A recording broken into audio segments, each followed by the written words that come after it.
If you're the kind of person who thinks music isn't just something you listen to, but something you actually feel, then you know location is everything. Yeah. So imagine skipping the line, skipping the plane ticket, and just teleporting straight onto the main stage at a huge global festival. Well, that's the promise of virtual reality, or VR, Right. and it's completely reshaping how we experience and even interact with music. So we're taking a deep dive into how this headset tech has gone from just a gaming gadget to a key tool for music. For fans, for professionals, for students, it's like a shortcut to feeling like you are standing right there next to your favorite artist, no matter where you are in the real world. Okay, let's break that down. The whole point of VR is to create this immersive digital environment, right? Right. One so convincing that your brain basically treats it like it's real. And that feeling of being totally surrounded by a computer-generated space is what makes it so powerful for music. And the tech that makes it all possible has gotten so much better and, way more affordable in just the last few years. What's amazing is how simple the trick is at its core. I mean, to create this illusion, the headset is just using some basic physics. It really is. Inside, you've got two tiny high-resolution screens, and they're positioned really close to your eyes. They show slightly different images, one for your left eye, one for your right. Whoa, kind of like those old Viewmaster toys. Exactly like that, just Ugh. incredibly advanced. That tiny difference in perspective, it's called stereoscopic vision. And that's how our brains see depth in the real world anyway. Precisely. By feeding your brain those two slightly offset images, it just instantly builds a three-dimensional world that feels huge and deep and real. Okay, so that covers the visual part, the 3D world we see. But for that world to feel real, I need to be able to move, to look around. Of course. How does the system know exactly where my head is pointed when I look up or turn around to see the crowd? That's where the sensory tech comes in.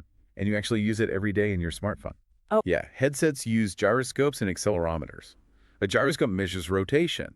So when you turn your head, it detects that change, the direction and the speed. And the accelerometer, what's that for? That measures linear movement. So leaning forward, jumping, moving side to side. So if I turn my head really fast, those sensors send instant data to the computer. And the computer updates the virtual stage to keep the world perfectly centered around you. It all has to be instantaneous. That need for instant response seems key. I know that historically you needed a powerful computer or a console all connected by a wire. You did. You needed that raw computing power to handle all those complex calculations in real time. Because if the system is slow, that illusion of reality just shatters, right? I'd go completely. If the stage takes even a fraction of a second too long to follow my head, that's when you start to feel weird. That's absolutely right. We call that delay latency. And it is the #1 reason new users feel dizzy or nauseous. So your eyes are seeing movement, but your inner ear, which controls balance, doesn't feel it at the same time. And your brain gets really confused. But fortunately, the newer headsets have powerful chips built right into them, which cuts that latency way down and makes the whole experience wireless. Okay, so we've got the visuals and the movement, but music is, well, it's about sound. And that's where the next huge piece of this puzzle comes in, spatial audio. Yes. This is what really separates a VR concert from just listening to a track on normal headphones. Spatial audio is, it is the critical element. Standard headphones are just stereo left and right. Uh-huh. When we talk about spatial audio, we're talking about sound that is placed in a three-dimensional sphere all around you. So it's not just left or right. It could be above you, below you, behind you. Exactly. Imagine a virtual drummer. If that drummer is positioned behind your avatar in the game world, the sound will seem like it's coming from behind your head. Okay. But it's even more complex than that. Spatial audio is basically an acoustic simulation. A simulation of physics. Yes. It uses advanced math to mimic how sound waves bounce off different surfaces in the real world. So if you're in a virtual cathedral? The sound will echo off that vaulted ceiling and stone walls, creating this huge reverberating sound. But if you're in a small, padded studio, the sound will be tight and dry. So the sound is reacting to the virtual environment in real time. If I walk closer to a giant digital speaker, the volume changes based on, the physics of how sound actually travels. It does. And that level of detail is why musicians are now recording entire albums specifically for this 3D sound experience. So they're not just recording a song, they're designing a whole soundscape. Right. They're placing individual instruments in space, a keyboard over here, a backing singer slightly behind you, to tell a much deeper story with the sound. It's an intensity you just can't get with stereo. So if the listening is that intense, let's talk about actually attending a show, a virtual concert. These are live music events happening entirely inside a computer-generated space, and this is where VR is really changing the game. Because of access. Global, simultaneous access. Fans from everywhere can join the exact same event at the exact same moment. The biggest venues aren't physical buildings anymore, they're server farms. And when you join, you're not just watching a video stream. You pick an avatar, a digital character, to be you. And that avatar gives you agency, the power to actually act in that space. So you can walk around, pick your own view of the band, wave to other people. You can dance using your handheld controllers, but the really fun part is the visuals, the things that just aren't possible in the real world. The stuff that would cost $1 billion in insurance. Exactly. Since there's no gravity, the singer might be flying through the air, the floor could shatter into a million digital pieces. Or the whole stadium could turn into a neon city. We've seen popular video games host these massive events for tens of millions of people at once, all witnessing these impossible effects together. That sounds incredible, but it does raise a question. I mean, live music is about collective energy. The noise, the feeling of standing with thousands of people. Isn't that feeling lost? Is the virtual trade-off worth giving up that real-world physical energy? That's a great point, and it's sort of the core tension here. You do lose the physical sweat and vibration, But you gain other things. things you could never get otherwise. Proximity, visual spectacle, choice. You can decide to stand right on the stage next to the guitarist, which is a view no one gets in real life. The virtual world offers a different but very powerful kind of energy. That makes sense. It's shifting from a communal physical experience to a customized, globally shared one. Okay, let's move from just consuming music to actually creating it. This might be the most exciting part for creators.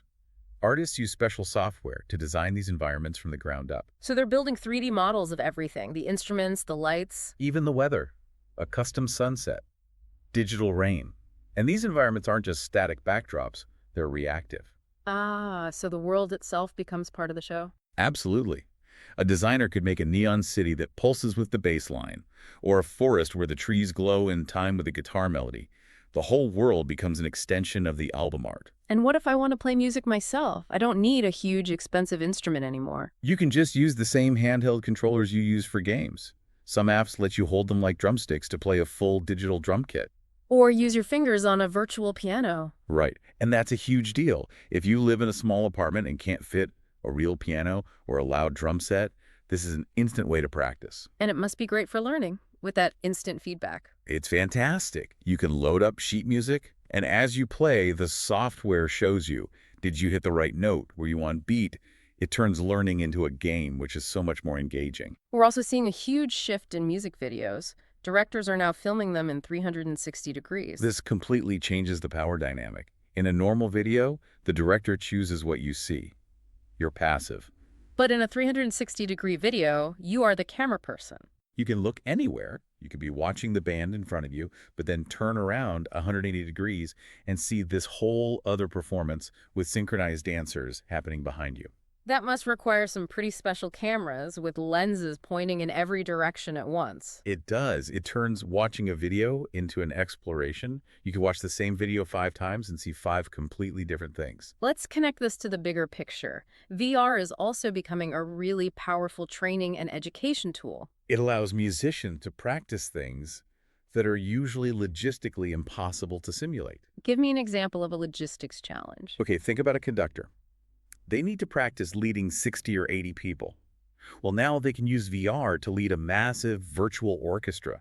They don't need 60 real musicians to show up. And the virtual musicians respond to their baton. Instantly, using AI, it lets the conductor practice timing and expression without the incredible cost of hiring a full orchestra. For performers, I'd imagine simulating the pressure of a huge live show would be invaluable. Oh, absolutely. A singer can use VR to stand on a massive stage in front of thousands of screaming fans. So they can practice their moves and, more importantly, get over stage fright. It's what we call safe failure. They get used to that sensory overload without any real risk. And what about learning something like music theory or physics? Can VR help with that? It makes them visual and tactile. Students can see 3D models of sound waves moving through the air. You can literally watch the air compress and expand. It makes the physics of sound instantly understandable. Or a teacher could open up a virtual grand piano and show you exactly how the hammers and strings work while it's being played. Yeah. It turns these abstract ideas into concrete, interactive objects. This all sounds incredible, but it also sounds expensive. That feels like a big barrier for students. The initial cost is definitely real. A good headset can be several $100s, plus you might have to buy apps or tickets. But you have to consider the trade-off. Which is pretty big when you look at live music. It is. A VR system is still far cheaper than flying across the country to see a band, with the flights, hotels, food, all of it. The headset is a one-time cost for unlimited access. And we're seeing schools and libraries getting this equipment for students to use for free, which really helps lower that barrier. Beyond the money, we have to talk about connection. Music is so social, and VR is making it stronger for people who might need it most. You can meet up with friends from all over the world in a virtual jazz club or a dance hall. Right. Your avatars stand together, you can talk through the headset mic, you share that experience instantly. That's a huge benefit for people in rural areas or people with mobility challenges. It breaks down those physical barriers. You can find your community, people who share your passion for, obscure electronica or whatever it is, and connect with them. That shared presence is huge. But we also need to talk about safety, because you are physically cutting yourself off from the real world. Safety is paramount. First, you always need a clear, safe space on the floor so you don't trip over anything. And take breaks, right? Definitely. It's recommended to take a break every 30 minutes just to rest your eyes and your brain. The hardware is getting smarter about this too, though. It is. Most headsets have a safety feature called a guardian boundary. Before you start, you draw a virtual line around your safe area. And if you get too close to a real wall or your desk, A virtual wall appears inside your headset, keeping you from actually running into furniture. It's a really crucial feature. okay, last thing. Let's look to the future. Where is this tech going in the next 5 or 10 years? It's heading towards some amazing places. We're looking at things like haptic suits and vests that let you physically feel the music, the bass vibrating in your chest, adding that physical feeling back into the digital world. And we're moving away from the big, bulky headsets. We are. Soon, this might all be delivered through glasses as light as your regular sunglasses. That will be huge for getting more people to try it. And I imagine AI will play a big role. A massive role. AI could create hyper-personalized concerts that change based on your mood, or even how you're moving. The music and visuals could morph moment to moment based on your personal response. So the show would be tailor-made just for you every single time. The main takeaway is that how we consume art is changing. It's moving from something we just watch passively to something we actually live inside of. So virtual reality is turning music into a truly interactive experience, offering global connection and powerful new ways to learn. It's creating a world where the line between the human performer and the digital world is getting harder and harder to see. We've learned that the most exciting place for music might not be a physical stadium at all, but a limitless digital canvas.